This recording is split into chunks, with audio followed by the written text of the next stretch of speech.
नमस्कार साथियों, आज मैं आपके सामने एक नई कहानी लेके आई हूँ, आदर्श बहू। तो चलिए शुरू करते हैं। एक सेठ था, उसके 7 बेटे थे। उन 7 में से 6 बेटे थे, उनका विवाह हो चुका था। अब 7वें बेटे का विवाह हुआ। उसका विवाह जिस लड़की से हुआ वह अच्छे समझदार माँ बाप की बेटी थी। माँ बाप ने उसको बहुत ही अच्छा शिक्षा दी हुई थी। उस घर में सबका भाव अच्छा था। 7 भाई होने पर भी सभी एक साथ रहते थे। एक विलक्षण बात यह थी कि घर की रसोई स्त्रियां ही बनाती थी, कोई रसोइया नहीं था। स्त्रियां खुद रसोई बनाती हैं तो वे पति, पुत्र, सास, ससुर आदि को प्रेम से भोजन कराती है। लेकिन रसोइया रसोई बनाता है तो वह मजदूरी करता है। दूसरा खाए या ना खाए तो सोचता है कि रोटी थोड़ी बनानी पड़ेगी, आफत मिटी। घर में 6 जेठानियाँ थी और सुबह शाम बारी बारी से रसोई बनाया करती थी। हर एक जेठानी की 3 दिन में बारी आया करती थी, लेकिन उनमें खटपट रहती थी। कोई बीमार हो जाए तो दूसरी कहती कि मेरी बारी में तूने रसोई नहीं बनाई, फिर तेरी बारी में मैं क्यों बनाऊं। छोटी बहू आई तो उसके भीतर बहुत उत्साह था। एक दिन स्नान करके शुद्ध कपड़े पहनकर पहले ही रसोई में जा बैठी। जेठानी ने देखा तो कहा कि बहू, तू रसोई क्यों बनाती है? रसोई बनाने के लिए हम कम हैं क्या? फिर भी छोटी बहू ने बड़े प्रेम से रसोई बनाई और सबको भोजन कराया। सब बहुत खुश थे। आज छोटी बहू ने बहुत बढ़िया रसोई बनाई। सभी भाइयों के अलग अलग कमरे थे। दिन में सास छोटी बहू के कमरे में गई और उससे कहा कि बहू, तू सबसे छोटी है, इसलिए सब तेरे से लाड प्यार रखते हैं। तू रसोई क्यों बनाती है? तेरी 6 जेठानियाँ है ना? छोटी बहू कहती है, माँ जी, कोई भूखा अतिथि घर आ जाए तो उसको आप अन्न क्यों देते हो? सास कहती है, बहू, इससे बहुत बड़ा पुण्य होता है। घर में कोई भूखा आ जाए तो उसको भोजन कराना गृहस्थ का खास धर्म होता है।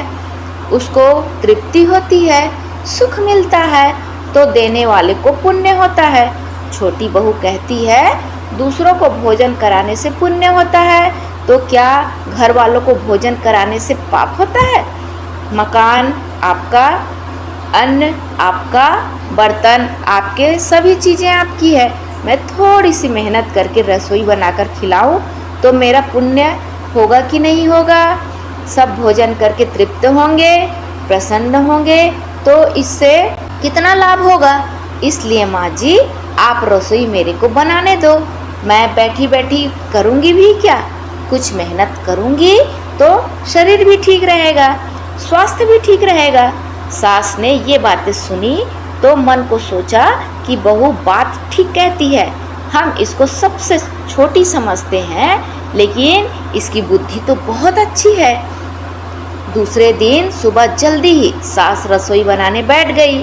बहुओं ने देखा तो बोली, माँ जी, यह आप क्या करती हो? रसोई बनाने वाली बहू हैं, आप मेहनत क्यों करती हो? सास कहती है, तुम्हारी अवस्था छोटी है पर मेरी अवस्था बड़ी है।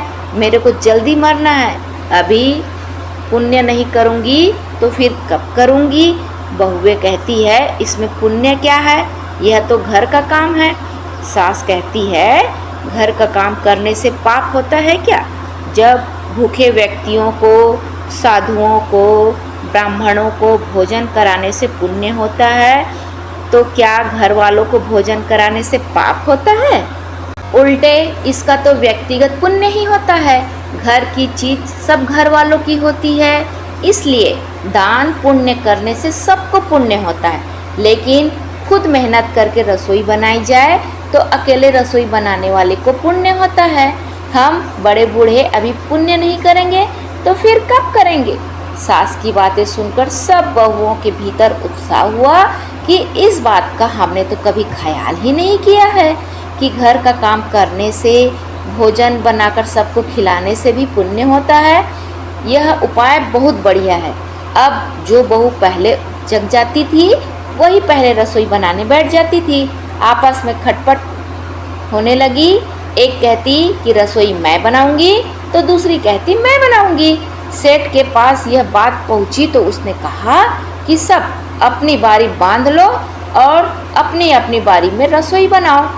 पहले जब रसोई तू बना यह भाव था, तब 6 बारी बंधी थी। अब मैं बनाऊं यह भाव हुआ तो 8 बारी बन गई। 2 और बढ़ गए, सास और छोटी बहू। काम करने में तू कर, इससे काम बढ़ जाता है और आदमी कम हो जाते हैं। लेकिन मैं करूं इससे काम हल्का हो जाता है और आदमी बढ़ जाते हैं। धनी आदमी घर के काम धंधे के लिए नौकर रखते हैं। नौकर कोई साधु सन्यासी थोड़े ही होते हैं, उसका भी अपना घर होता है। वह अपने घर का काम भी करता है और हमारे घर का भी काम करता है, लेकिन पैसे ले जाता है। अब आप अपने घर का भी काम नहीं कर सकते और बड़े कहलाते हो। आप बड़े हुए कि नौकर बड़ा हुआ। छोटी बहू ने सोचा कि अब तो चौथे दिन बारी आती है, क्या किया जाए। घर में आटा पीसने की पुरानी चक्की पड़ी थी, वह उसको अपने कमरे में ले आई और आटा पीसना शुरू कर दिया। मशीन की चक्की का आटा गर्म होता है और गरम गरम की बोरी में भर देने से जल जाता है, जिससे उसकी रोटी स्वादिष्ट नहीं होती। लेकिन हाथ से पीसा गया आटा ठंडा होता है और उसकी रोटी है वो स्वादिष्ट होती है। छोटी बहू ने हाथ से आटा पीसकर उसी से रोटी बनाई तो सब कहने लगे कि आज तो फुलके का जायका बड़ा विलक्षण है। सास ने छोटी बहू के पास जाकर कहा कि बहू, तू आटा क्यों पीसती है? अपने पास पैसों की कमी नहीं है, भगवान ने बहुत दिया है। बहू ने फिर कहा, माँ जी, भले ही पैसा बहुत हो पर आटा तो रोजाना मैं ही पीसूंगी। हाथ से आटा पीसने से शरीर ठीक रहता है, बीमारी नहीं आती, वैद्यों डॉक्टरों के चक्कर में नहीं काटने पड़ते। दूसरी बात, रसोई बनाने से भी ज़्यादा पुण्य आटा पीसने का होता है। रसोई चाहे कोई बनाए, आटा तो मेरा पिसा हुआ ही सब खाएंगे। सास ने और जेठानियों ने ये बातें सुनी तो विचार किया कि छोटी बहू ठीक बात कहती है। उन्होंने अपने अपने पतियों से कहा कि घर में चक्की ले आओ, हम सब आटा पीसेंगी। सब चक्की ले आए। सभी चक्की में रोजाना 2-2.5 सेर आटा पीसने लगा। आटा अधिक हो गया।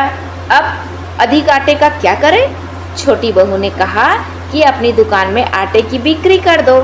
छोटी बहू की बात सबने मान ली और जो कहती है ठीक कहती है। अब छोटी बहू विचार करने लगी कि आटा पीसने का काम तो मेरे हाथ से गया, अब क्या करूं? घर में कुआं था। रोजाना सुबह एक नौकर पानी भरने के लिए आता था। छोटी बहू ने सुबह जल्दी उठकर स्नान किया और कुएं से सब पानी भर दिया। नौकर आया तो उसने देखा कि सब बर्तनों में पानी भरा हुआ है। वह बैठ गया। सेठ आया तो बोला, बैठा क्यों है, पानी क्यों नहीं भरता? नौकर कहता है, आप देखो सब पानी पहले से ही भरा हुआ है, मैं क्या करूं? सेठ बोला कि पता लगाओ पानी किसने भरा। सास ने छोटी बहू के पास जाकर कहा, बहू, पानी तूने भरा? बहू बोली, माँ जी आप चुप रहो, बोलो मत, आपके बोलने से मेरी कमाई चली जाती है। आपने वैशाख महात्म सुना है कि नहीं? वैशाख के महीने में पानी पिलाने का बहुत ही महत्व है, क्योंकि अन्न तो दिन में 1-2 बार ही खाते हैं, पर पानी तो दिन में कई बार पीते हैं। पानी से स्नान करते हैं, कुल्ला करते हैं, हाथ पैर धोते हैं, पानी ज़्यादा काम में आता है। दूसरे दिन सास जल्दी उठकर कुएं पर चली गई और पानी खींचने लगी। दूसरी बहुओं ने देखा तो बोली, माँ जी यह आप क्या करती हो? लोगों में हमारा मुंह काला होगा कि घर में इतनी बहुएं बैठी है और सास पानी भरती है। सास बोली, बूढ़ों को तो जल्दी मरना है, इसलिए उनको पहले काम करके पुण्य कमाना चाहिए, तुम लोग तो पीछे कर लोगे। अब सब बहुओं ने भी पानी भरना शुरू कर दिया। सेठ ने देखा तो कहा कि नौकर निकम्मा बैठा है, इसको छुट्टी दे दे। यह बात छोटी बहू ने सुनी तो वह सास के पास गई और बोली, मेरी प्रार्थना सुनो, पिताजी से कहो कि नौकर को छुट्टी ना दे। यह गृहस्थी वाला आदमी है, बेचारे की कमाई होती है, इसको छुट्टी ना देकर दूसरे काम में लगा दे। इस बात पर सास पर असर पड़ा कि छोटी बहू का कितना अच्छा भाव है, यह कितनी समझदार है। अब छोटी बहू ने विचार किया कि रसोई भी सब बनाने लगी, आटा भी सब पीसने लगी, पानी भी सब भरने लग गई। अब मैं क्या करूं? घर में जूठे बर्तन मांजने के लिए एक नौकरानी आया करती थी। छोटी बहू राख लेकर कोने में बैठ गई और अपने सब बर्तन मांज दिए। नौकरानी दूर बैठी थी। सास ने देखा तो बोली, बहू विचार तो कर, बर्तन मांजने से तेरा गहना घिस जाएगा, कपड़े खराब हो जाएंगे, फायदा क्या होगा? छोटी बहू कहती है, माँ जी ऐसी बात नहीं, आप चुप रहो। सास बोली, बता तो सही क्या बात है? बहू कहती है, माँ जी जूठन उठाने का बहुत ही बड़ा महत्व होता है। आपने महाभारत की कथा नहीं सुनी? पांडवों ने यज्ञ किया तो सबसे पहले भगवान श्री कृष्ण का पूजन हुआ। उन्हीं भगवान श्री कृष्ण ने सबकी जूठी पत्तलें उठाने का काम किया। जितना छोटा काम होता है उतना ही उसको करने का ज़्यादा महत्व होता है। अगर जूठन उठाने का ज़्यादा महत्व नहीं होता तो भगवान यह काम क्यों करते? दूसरे दिन सास बर्तन मांजने के लिए बैठ गई तो छोटी बहू ने कहा, माँ जी मेरी बात सुनो, इस थाली कटोरी गिलास पर तो मेरा हक लगता है, क्योंकि ये मेरे पति देव के हैं, अतः मैं इनको मांजूंगी। सास बोली, जा, तेरे पति तेरे पीछे हैं, मेरा बेटा पहले है, इसलिए मैं मांजूंगी। इस तरह बर्तन मांजने के लिए खटपट होने लगी। आखिर सब बहुओं ने बर्तन मांजना शुरू कर दिया। छोटी बहू विचार करने लगी कि अब मैं क्या काम करूं। सुबह रोजाना झाड़ू लगाने के लिए नौकर आया करता था।